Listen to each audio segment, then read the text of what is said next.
President of the United States is the country's biggest promoter of misinformation. And he's been in an awfully chatty mood lately, super talkative, holding press conferences and Q&As, interviews and chats on Air Force One. He called into Fox News one night this week and then woke up and called in the next morning. And the result is even more pollution in the air and on the air. I wish this weren't the case. I wish the fact checkers weren't working overtime on his comments. It's usually and definitely a good thing for the press to have more access to powerful people. But with Trump, the downside of that access is he's saying so much stuff that's untrue that it sows confusion and division. That's what USA Today did by running this presidential op-ed the other day, full of distortions.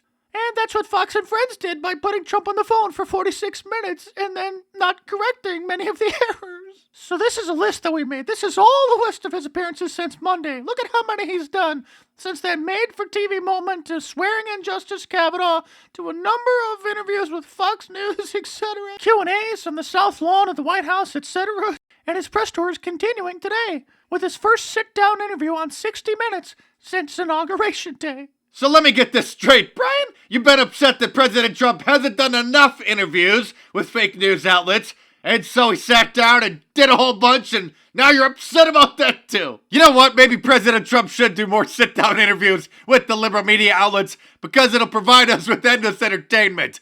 Here he is with Leslie Stahl on 60 Minutes last night after she was whining about his immigration policy. I disagree, but I don't want to have that fight with you. Hey, All right, it's we'll have okay. another fight with you. Leslie, it's okay. In the meantime, I'm president and you're not.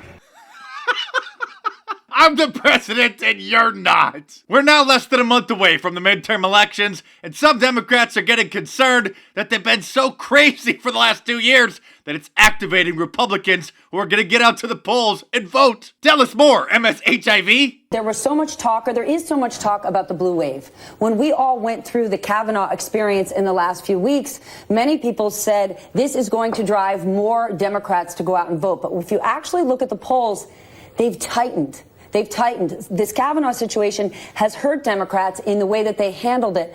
We knew that Democrats were excited to vote before. We know through the Kavanaugh confirmation now a lot more Republicans are excited to vote. One of the things Democrats have been pushing is they're sort of the moral leaders, and they have been pointing the finger at Republicans. And something sort of got short-circuited? Muzzled in the last few weeks, that when you sit down with even a centrist and you talk about the Kavanaugh confirmation, whether it's my feelings or not, they're quickly saying it's not just dirty politics on one side and Merrick Garland on one side, the way Mitch McConnell handled it. More and more people are saying they don't like the way Democrats handled it. That's right, lady. Maybe you and Katie Tur can cry about it together. Right, little Katie? 88% of Republicans still support him. 88%.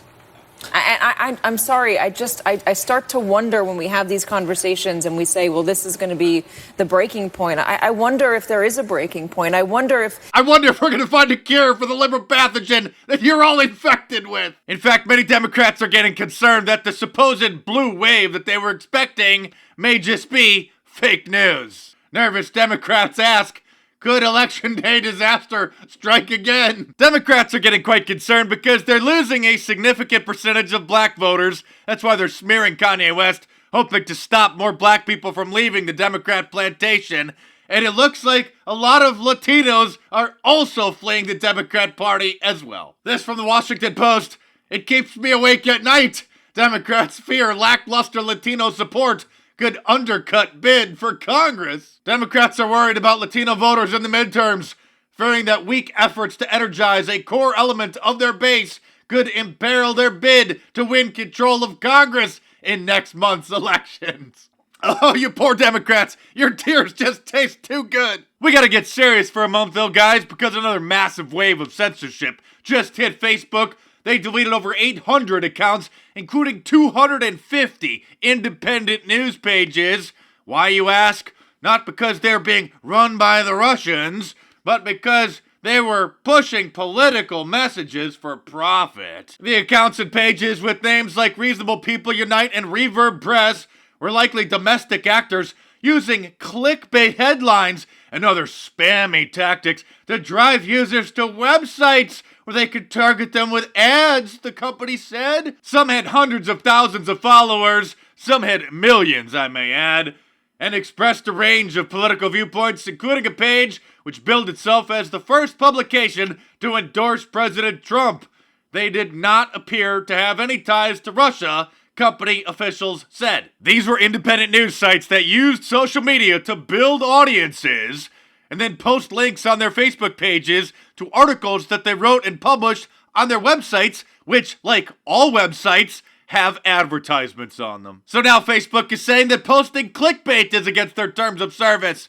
Meanwhile, BuzzFeed, which literally pioneered clickbaiting, is allowed to have a page. Of course, everything that CNN.com posts on their website is either spam or clickbait or fake news, but they're allowed to have a Facebook page. And guess who Facebook's head of cybersecurity is? Nathan Gleitcher, the former cybersecurity policy director of the Obama administration. As we're in the final stretch of the 2018 midterm elections, one can only imagine how much more Orwellian it's gonna get in the coming days and weeks. Every day when I open up my social media accounts, I wonder if today's the day that they're gonna have shut me down. So thanks for watching my back, guys, because nobody knows what the future holds. If you guys enjoy these videos, go to MarkDice.com or click the link in the description below and check out some of my awesome shirts. I just released this new Liberal versus Conservative X-Ray shirt, which was designed by yours truly. Get it in t-shirt, long sleeve, or hoodie, multiple different colors and styles from MarkDice.com, or click the link in the description below. It'll take it over to the store. Your purchase helps keep this channel going, so thanks again for your support. Check back tomorrow for a new report, and hopefully I will see you soon.